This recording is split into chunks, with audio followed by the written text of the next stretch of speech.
제323회 제주특별자치도의회 임시회 제2차 본회의를 개의하겠습니다. 결과보고서 채택의 건 등 모두 16건이 안건이 소관위원회에서 접수되어 인사청문 특별위원회에 회부하였으며 김영철에 대한 인사청문을 실시하여 2015년도 공유재산관리계획안 제주재난안전 종합체험센터 신축 사업이건 조련 및 승마거점센터 설치 사업이건 이사였음을 선포합니다. 애월읍 어금니에 건립하는 사업으로서 도내 학생들뿐만 아니라 수학여행을 위한 사항입니다. 학교 교육공무직 이사일정 제7항 2015년도 공유재산 쓰레기 소각장 저장 공간 부족에 따른 처리에 어려움이 있어 찬성 37명으로 이사일정 제2항은 국제교류재단, 재외동포재단 신축 부지에 따른 토지 매입 건에 대하여 존경하는 도민 여러분 그리고 동료위원 여러분, 지난 회의에서 우려했던 사항이 행정사무감사를 통해서 제주시장 공기업 출연기관이 장을 공모하면서 사전 교감이 있는 자를 공모에 응하게 하고 낙점이 되고 있음이 제주시장 내정자로 인해 또다시 드러났습니다.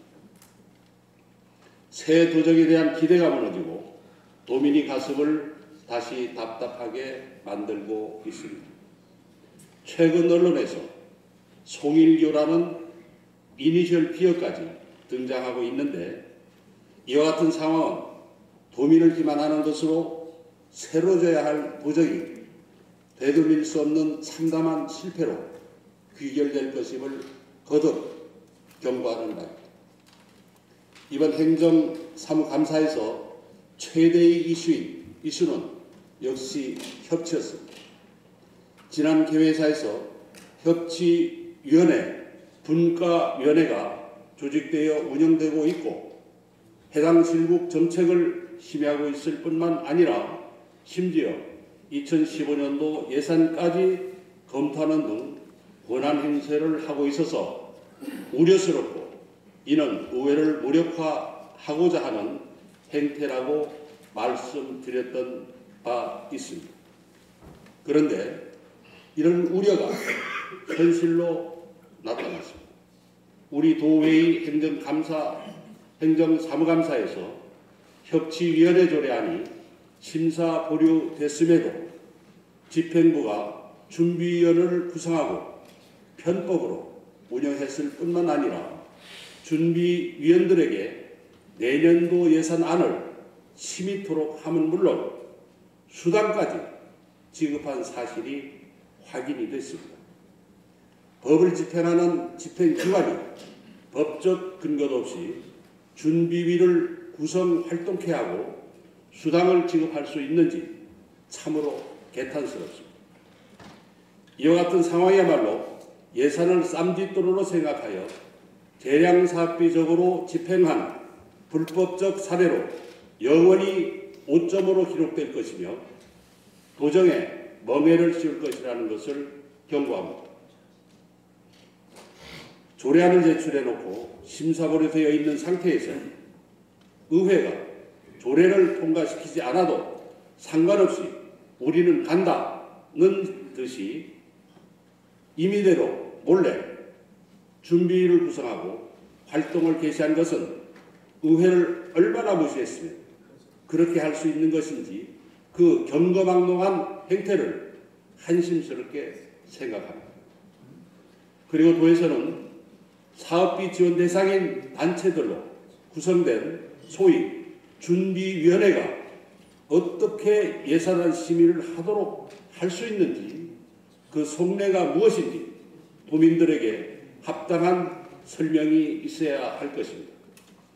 이와 같은 일련이 잘못된 사례로 인해서 협치위원회 조례는 아무리 고쳐 생각해도 영원히 탄생해서는 안 되는 조례라는 것을 다시 한 번 더 말씀드립니다. 해양수산연구원에서 제주발전연구원에 의뢰하여 추진한 홍해산 및 전복 지하해수 양식단지 기초 연구 용역의 결과가 거의 유사하여 복사한 것으로 지적된 것도 공직사회의 무사 안일함이 이번 어떤 지경에 와 있는지, 그리고 연구기관인 제주발전연구원이 도덕적 해이가 얼마나 심각한지를 잘 말해주고 있다고 생각을 하면서 강력한 조치를 취할 것을 권고합니다. 그리고 특정 회사가 관리비를 고의로 연체해서 영세 상인이 생존권이 달린 상권을 고사시키고 있고, 이 같은 상태로 방치할 경우에 영세 상인들은 죽어버린 상권의 영업을 포기하고 울며 겨자 먹기 식으로 육지부 기업에 해당 점포를 저가로 매매할 수밖에 없는 상황에 맞닥뜨린 것이라는 우려도 제기가 됐습니다. 특히 그 배후로 모 대형마트 중국 자본이 있다는 소문이 무성한데, 이에 대한 도의 실태 파악과 대책 마련이 시급합니다. 그리고 도 소방 인천본부와 안전본부와 4개 소방서는 2012년부터 올해까지 물품을 구입하면서 특정 업체와 최대 30차례 수의계약을 하여 몰아주기 의혹이 있다는 지적도 나왔습니다. 또한 예산심사를 위해 의회에 자료를 제출할 때 분리 발주한 공사는 모두 한 건으로 해서 심사를 받고, 집행할 때는 분리 발주를 하고 있는 것으로 나타나서 의회의 예산 심의권을 무시하는 처사라고밖에 볼 수 없으며 강력한 조치가 뒤따라야 할 것입니다. 성산업 섭지코지 관광지 올인하우스가 리모델링 과정에서 주주인 제주도를 배제한 것으로 드러나서 출자기관에 대한 도정의 관리감독 부실도 큰 문제가 아닐 수가 없습니다. 또 송악산 개발 경관 심의 통과는 경관 사유와 환경 파괴 등을 막기 위해 보류 중인 다른 개발 사업에 영향을 미치게 되어 원희룡 도지사가 밝힌 개발 공약과 배치돼서 이중적 자세를 취하고 있는 것도 시정돼야 할 것입니다. 그 외 각 분야별로 지적이 된 사항들에 대해서도 하나하나 세부적인 분석을 통해 필요한 조치를 취해야 나갈 것을 권고합니다.